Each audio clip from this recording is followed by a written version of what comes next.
I used to think training jiu-jitsu in the gi was a complete waste of time. I mean, you have slow, unrealistic grips, and it's not relevant to no-gi at all. But I realise now that I was completely wrong, and that statement is completely false. You see, I've recently moved cities, and with that I've moved to a new jiu-jitsu gym where they have a hybrid model, doing 2 weeks of no-gi, then 2 weeks of the gi. And what I've come to realise after talking to my coach and, training for this period of time, and having had a competition when I'm as part of this new team, is that I've made massive improvements in jiu-jitsu. By the way, I just want to shoot in that if you are really passionate about jiu-jitsu and you want to improve your chances of winning competitions, you would really benefit from doing strength training alongside the grappling. So whether you've already started doing strength training, you're already on a rigid program, or you're more new to it, feel free to sign up to my free 30-day email newsletter in the description of this video, where you get simple, easy to implement tips on how to improve your strength training. And this is even for those of you that go to a 9-to-5 job and you're doing some grappling every week, so you have limited time, limited energy, but still want to do the most out of the time you've got. But back to me trying to explain why gi jiu-jitsu is really valuable, because you'll have people tell you that gi jiu-jitsu is much slower than the no-gi and it's just a completely different sport. But I disagree, right? I believe it's no-gi and gi are just different sides, like the two sides of the same coin, that is jiu-jitsu, and I believe it's incredibly valuable to utilise both to overall improve. And that's for the simple reason that you have certain techniques that work in both gi and no-gi jiu-jitsu, right?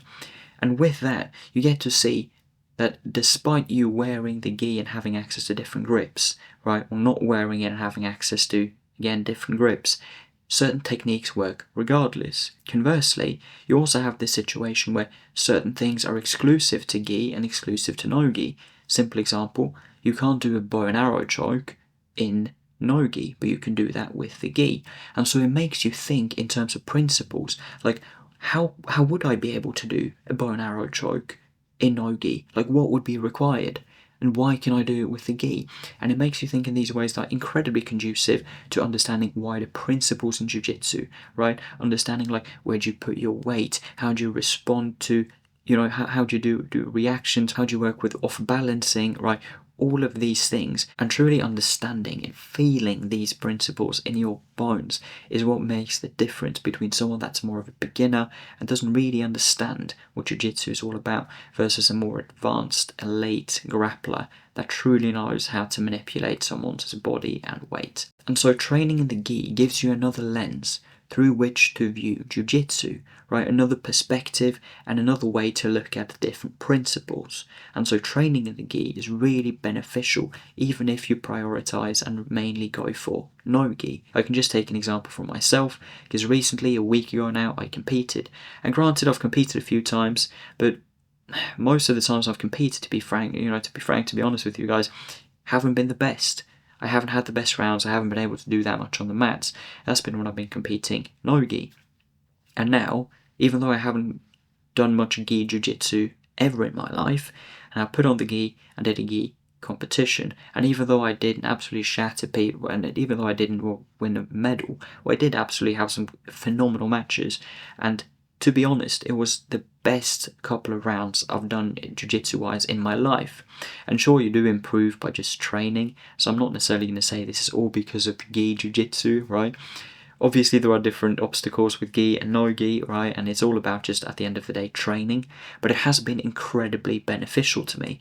And during this competition, I've never experienced this type of flow state in jiu-jitsu before. Seeing moves, having a different understanding of them than previously, and just in lifetime thinking maybe I could go for this move like an arm in triangle and going for it. Maybe I could go for the bow and arrow choke, and you fucking hit it, right? Like, you get right into it and things just flow in a different way. And I feel like I would contribute a lot of that success, a lot of this sort of newfound development, a lot of this like learning from just doing gi jiu-jitsu alongside no gi and seeing things from a different perspective, learning these principles more thoroughly, these principles that are all throughout jiu-jitsu, and truly make jiu-jitsu effective martial arts. Also, I wanted to touch upon this thing about world-class athletes, because if you look to the best of the best in the world, all of them have a background from not just training with the gi, but competing in the gi. Whether you look at Gordon Ryan, Craig Jones, Mikey Musumeci, the Ruotolo brothers, Marcelo Garcia, right, the best of the best in jiu-jitsu. They are now big names in no-gi, right, and have been for a while. They have a great background and great foundation with the gi. So that should tell us something as well. And also, just for the sake of it, because I think it's interesting myself, if we look at street fighting, right, people usually say that no-gi is a better option in terms of what you should learn for street fighting and self-defense, because if someone's just wearing a t-shirt, for example, going for different types of gi grips, might just rip that t-shirt apart and you won't be able to use that grip effectively, versus no-gi grips that you can use for, in any situation, right, where you can just grab around for the collar tie, right, you can wear wrist grips, all of these things, dive to someone's back, right, takedowns. They're more versatile in a sense, right?